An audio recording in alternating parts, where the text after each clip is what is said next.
Nobody has to be sort of some kind of $1 million apologist. Okay. That's good There to are know. people who have a very, very special ministry and will be the ones who stand on stage opposite people like Richard Dawkins.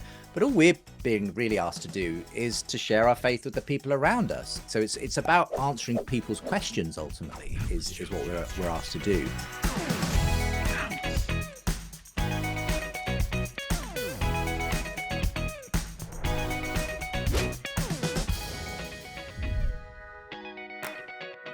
Well, friends, here we are for this week's culture segment. I get to introduce you to a guy, depending where you are. For those of us in the U.S., we would say he is across the pond. His name is Justin Brierley. He is a writer, a speaker, a broadcaster, and podcaster. And for a while, a short season, he actually hosted the Ask NT Write Anything podcast. And he was also involved for many years with the Unbelievable radio show and podcast. He's out of the UK, and he is the author of the book, Why I'm Still a Christian. After 2 decades of conversations with skeptics and atheists, The Reason I Believe. That's one of his books. And so we're going to welcome him here today. Hey, Justin. Hi, Lisa. Thank you very much for having me. Well, it's really our privilege. This is fun because we're going to have a conversation really around your book. And this is brand new, just released. And so we are very excited about talking about this topic because, as I told you before we started taping, our audience is primarily younger adults, kind of the post-college professional, but we're not forgetting you university students. We love you too. But that said, I think this is something that especially young adults, so many are up against in the lives that they lead, whether it's in the workplace, whether it's among family members, friends, having conversations over coffee. We know that many young adults are straight up questioning and or deconstructing their own faith. And so it makes it personal. And so I would just love to pick your brain today, get a little of your story with engaging now for over 20 years you've been doing this as a right. profession, really talking through opportunities of where God's word and Christ himself stands true. So first of all, just tell us a little bit about how you even got into this. I mean, obviously you have a background in broadcasting and all that, but it's not many high school or university students who say, hey, I'm going to be an apologist and really start duking it out with a lot of these folks who are very hostile to the Christian faith. How did this come about? Well, that wasn't the first thought I had when I left university, honestly. But I did know that I wanted to do something that involved media. So I was interested in radio, and that's where I ended up, but specifically at a Christian radio station in the UK. But I also had this interest in apologetics, in the rational defense of Christian faith. And so really, it was the combination of those two things, wanting to reach a wide audience with the gospel, and understanding in the end that we were doing a wonderful job reaching a lot of Christian folk through our radio station, but we weren't necessarily reaching that many non-Christian folk. I thought, well, how about we actually bring some non-Christian folk through the doors and start having some conversations? And really, the whole idea of it was to try and model good conversations for a lot of the Christian listeners. But in the process, actually, we ended up having a lot of non-Christian listeners start listening to this show I began called Unbelievable, because this was in the very early days of podcasting. We started to put out a podcast, and wouldn't you know it, it turned out there were quite a lot of non-Christians who wanted to listen to these conversations as well. So I just sort of stumbled across a format, really, that ended up working. And yeah, for over 17 years, I ended up hosting these wonderful conversations between Christians and non-Christians, partly because I was convicted that if it really was true, then it should be able to stand on its own 2 feet intellectually. And so I thought, well, why not put it out there in the public sphere and have these open-ended conversations? And yeah, I just had such a blast doing it for over 17 years. Well, and it's like, especially as a Christian, you almost have to be pretty confident in what you're talking about and who you are talking about, because I was actually surprised both in the book and in a couple of other of your writings. I saw that, it's not like, oh, well, I was doing Unbelievable, or, oh, I've written this book, and now everyone is just, they're coming over to my side in swarms. I mean, you actually are very transparent about how some people say it strengthened their, being convinced of atheism, or even Christians were like, oh, yeah, now I know I'm supposed to exit the faith. And I would imagine that kind of convinces you that wow, you have to lay this before the Lord every day. Yeah, absolutely. And when you're hosting these kinds of open-ended conversations, there's no script. There's nothing, if you like, it's not traditional apologetics in the sense that, it's just giving some reasons and people taking that away. It's a very much a live conversation. It can go in lots of different directions. But actually, I think that's why people enjoyed it so much. Not just Christians, but the atheists and agnostics who started listening. They felt like, well, we're getting an honest conversation here. And exactly as you say, in the end, the people who are listening, whether it was on podcast or radio or wherever, they kind of had to make their own mind up. And there were many people for whom it really strengthened their faith. There were many non-Christians who became Christians at some point through the course of listening to these shows and other things going on in their lives. But people are always on different trajectories. And there were some people for whom, as you say, it was sort of confirmed what was already perhaps a direction in their life away from faith or whatever.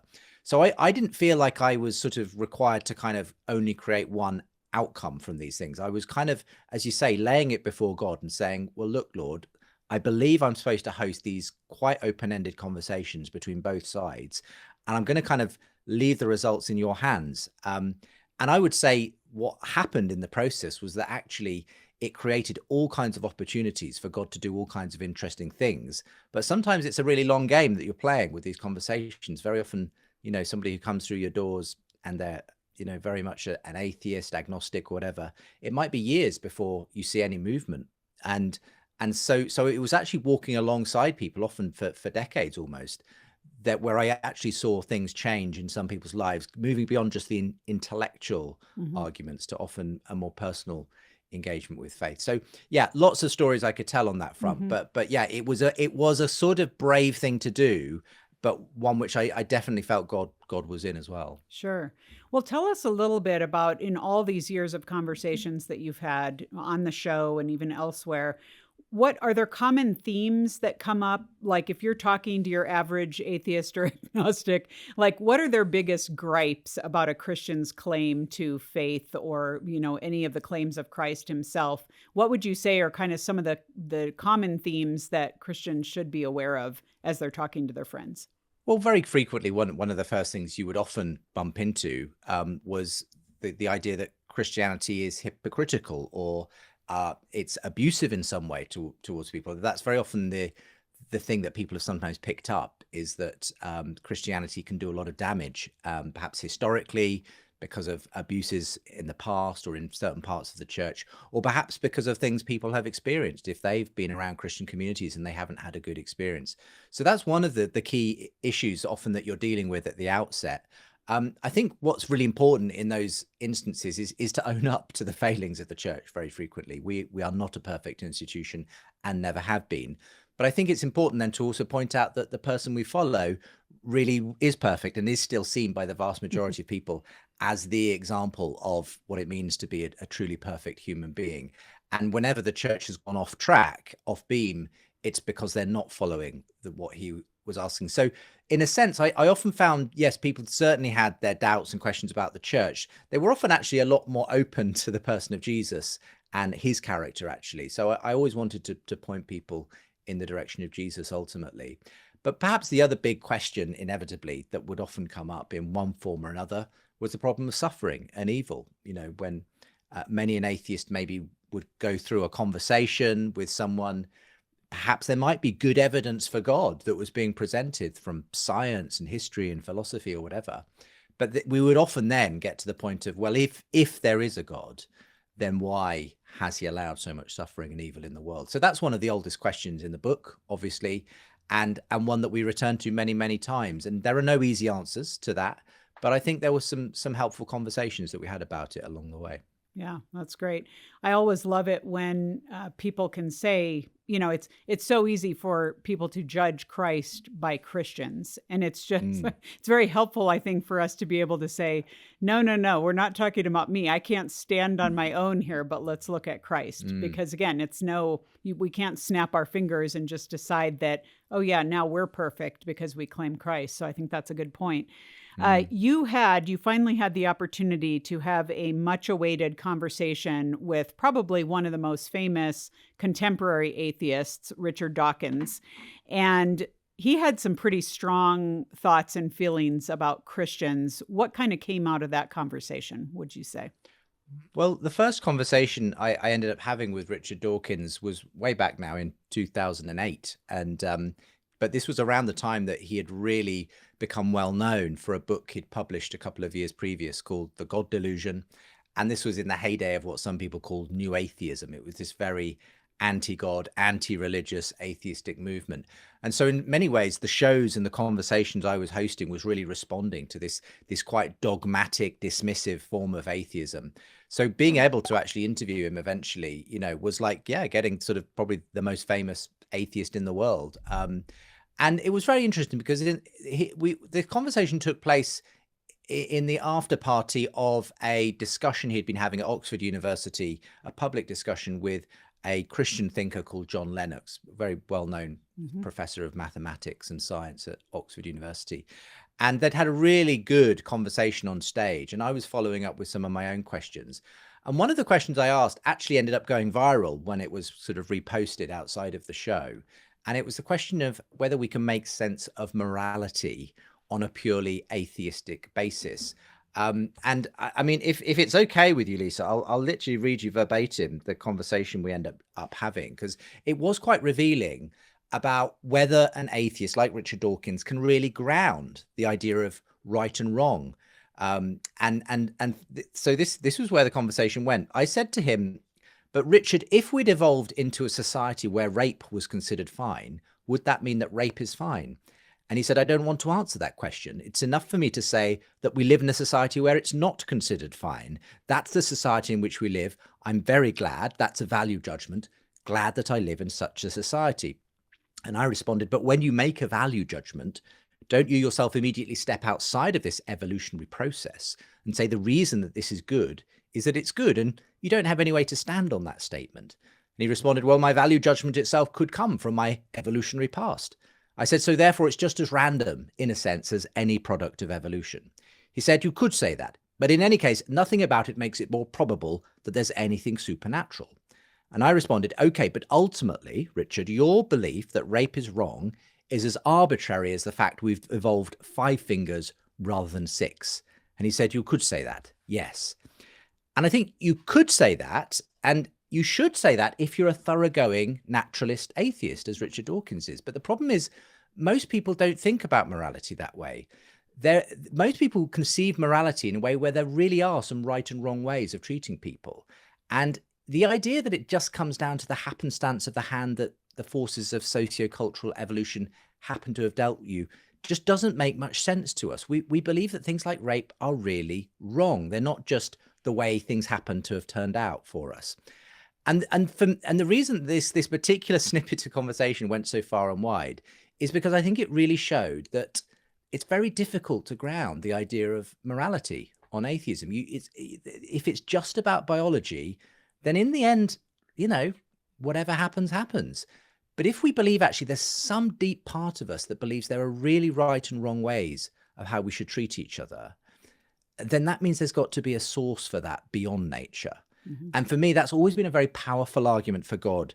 It's often called the argument from morality. It's the kind of argument that persuaded people like C.S. Lewis from atheism towards belief in God. And I see it happening today still. When people meet that argument and truly understand its force, I think it's a very powerful pointer towards God. So a question here is that I think there are a lot of us listening who we may never be doing what you're doing on a public stage, moderating something, being part of these public conversations. But just for when we are at work or we're talking with a family member who's trying to wear us down, I think there are a lot of Christians out there who are going to say, I love Jesus, I'm in church, I have my personal quiet time, all of that, but they'd probably have to admit that their muscles are a little flabby when it comes to, how do I get my head around this? How do I make a cogent argument? How do I have a robust faith and the ability to articulate it? Are there a few areas that you could point us to where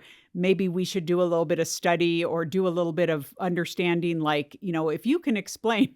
I think otherwise, unless we're going to rely solely on liar, lunatic, and Lord, which is also C.S. Lewis, I always have that in my mind. What does it look like for us to think through man, if I have to talk about my faith in a way that is a defense of why I believe what I believe and do it in a winsome way, what should we be thinking about or learning? Well, the first thing I'd want to say is that nobody has to be sort of some kind of $1 million apologist. Okay, That's good there to are know. people who have a very special ministry and will be the ones who stand on stage opposite people like Richard Dawkins. But all we're being really asked to do is to share our faith with the people around us. And that's exactly what 1 Peter 3:15 says. You know, a well-known verse to many apologists. It says, "Always be ready to give a reason for the hope that you have, but do this with gentleness and respect." So it's about answering people's questions. Ultimately, is what we're asked to do. And so for me, it's if you're talking about how do we kind of build up those apologetic muscles, it's about going and having conversations with people, normal everyday people, and putting ourselves in a position where we're being asked questions. So the verse I slightly misquoted actually. It says, "Always be ready to give an answer to anyone who asks you about the reason for the hope that you have." And that suggests that as Christians, we're meant to be somehow living lives that provoke questions of people. So if we find ourselves perhaps so surrounded by other Christians that we never get asked questions about our faith, or we're so undercover with our faith that we never get asked questions, then I think we need to do some soul searching and ask, why is it that I'm not having these kinds of conversations with non-Christians in the first place? So I think the important thing is to actually put ourselves out there and put ourselves in a position where we will be asked questions. And then, of course, yes, we will need to be ready. How do we get ready to give the reason for the hope that we have? Well, we find out what people's questions are. We do our best to answer them. And if we can't answer them, we don't run away and hide. We say, well, that's a very interesting question. I'm afraid I don't know the answer to that. But would you mind us picking up this conversation later? I'll go away and do a little bit of thinking and research, and I'd love to come back and revisit it with you. The important thing for me is that we continue the conversation. We don't sort of get nervous, sort of do a fight or flight kind of reaction, but we simply accept that, yeah, we're not going to know everything, but there are some amazing resources where we can go and learn. You know, there are books, there are podcasts, there are videos. We're spoiled for choice, really. And so I think it's just about doing that, having honest conversations, seeing where those objections are, what the problems people are, and go away and do the research, try and come back, continue the conversation. But as the verse says so importantly at the end of it, 1 Peter 3:15, do it with gentleness and respect. That's an absolutely important part of it as well. That's very good. Well, one of the quotes or a sentence that you have in the book I thought was so helpful, and I want to talk about this a little bit, and that kind of speaks to this. You say, engaging a more durable faith will mean learning where we have permission to flex versus when we need to be rigid in our doctrinal commitments. And I think that is so true. I remember talking with a friend of mine back in the day who said, well, I can't have anything to do with Christianity because I went to Catholic school and the nuns were terrible. So it was just her decision had been made based on an experience she had as a kid. And I could have gone and wasted a bunch of time talking about how not all nuns are bad or whatever. And it probably would have been a big waste of time. And fortunately, I think the Holy Spirit spoke to me and we kind of kept the main thing. But when you're saying this, give us a couple examples of where we can easily get rabbit trailed or what it means to be willing to give credence to maybe some other areas, grayer areas, instead of the ones that we have to stand on. Well, inevitably, people will draw these lines in different places depending on their experience and their theology. But for me, you know, the central core documents, what C.S. Lewis himself sometimes referred to as mere Christianity, are those statements you'll find in places like the Nicene Creed or the Apostles' Creed, statements about who God is, Father, Son, and Holy Spirit, the fact that he came in the person of Jesus, that he died for our sins, that he rose again on the third day, and that through him, you know, all people will be judged one day. And so these are the kind of core essentials, if you like, of the Christian faith. Now, obviously, there are many other things that Christians believe alongside that. And there are things that different Christians take different views on as well. And so we all have to, you know, judge those things by our own conscience in the light of what we've been given. What I would say is that, like you, I often come across people who have rejected Christianity not because of a problem with one of those core beliefs, but because of something that I would call as more of a secondary issue, if you will. So maybe they were raised in a church which had a very specific way of interpreting the first few chapters of Genesis. And when they left, went to college or university or somewhere, and they were suddenly presented with a different way of understanding, the life on earth, the evolution of the earth or whatever, they suddenly felt like, I cannot sustain my Christian faith and this new information I've been given.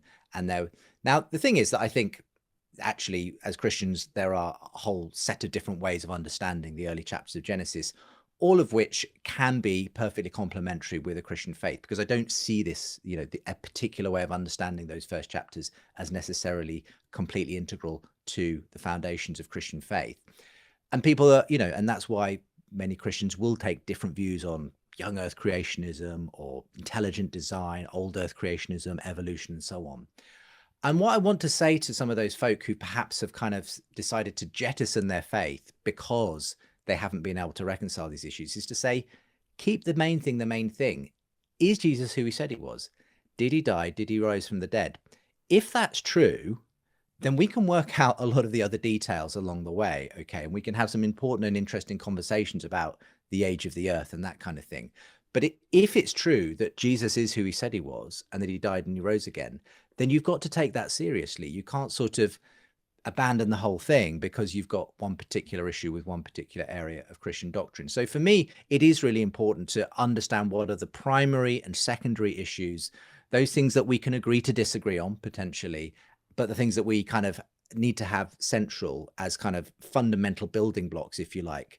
It's always a shame to me when someone's put as a kind of central foundation stone something that really shouldn't be there, that actually that's something that is perhaps important in the general scheme of the building, but it's not a foundational block. And when people do that and it gets removed and the whole thing falls down, I think that's a great shame, because they've kind of gone on a wrong turn there in the end. So kind of as we finish out here, I would love for you to answer personally, Justin. I mean, after 20 plus years of being in conversations that no doubt became debates on some levels and probably taking some hostility from different quarters, what would you say in summary convinces you that Christianity truly is the way, the truth, and the life? If you're just speaking from your heart, what does it mean to you? I would say that I believe in Christ because I've both experienced Christ at a personal level and because I believe that Christ makes sense of the whole world around me. So it makes sense of me and it makes sense of the world in general. And that comes from lots of different experience. It comes from, seeing that at an intellectual level, there's a really good reason why you should believe in God and believe that God has made himself known through Jesus Christ in history, that there's an extraordinarily good historical record of Jesus and extraordinarily good reasons to believe he really did rise from the dead. So there's a sort of historical and intellectual component to my faith, absolutely. But there's also the fact that because of who Jesus is and the claim that he is the Son of God, it helps me to understand the rest of life as well. I can understand my place in this world and I can see the rest of the world better because of who Christ is. So it's both a very personal thing, being able to understand the world better, but also the fact that, I think there is really good evidence beyond my personal experience for who Jesus is. And perhaps the person, again, who've come back to C.S. Lewis a few times in this conversation, who summed it up, I think, brilliantly in one phrase. He said this, he said, "I believe in Christianity as I believe that the sun has risen, not only because I see it, but because by it I see everything else." And that's been my experience as well. That's so good. It also reminds me of in the Gospels when we see the disciples say, well, where else would we go? You alone hold the words of life. If I'm saying that correctly, hopefully someone check me. But it's just so, again, that brings in the experiential of these guys who walked with Jesus, talked to Jesus, did life with Jesus. And they have to say, based on what we know and we have experienced, there is no other answer. Where else would we go? So, Justin, again, thank you for your time, for the way that you've invested years in this awesome and very important pursuit. We appreciate you. Thanks, Lisa. Great to be with you.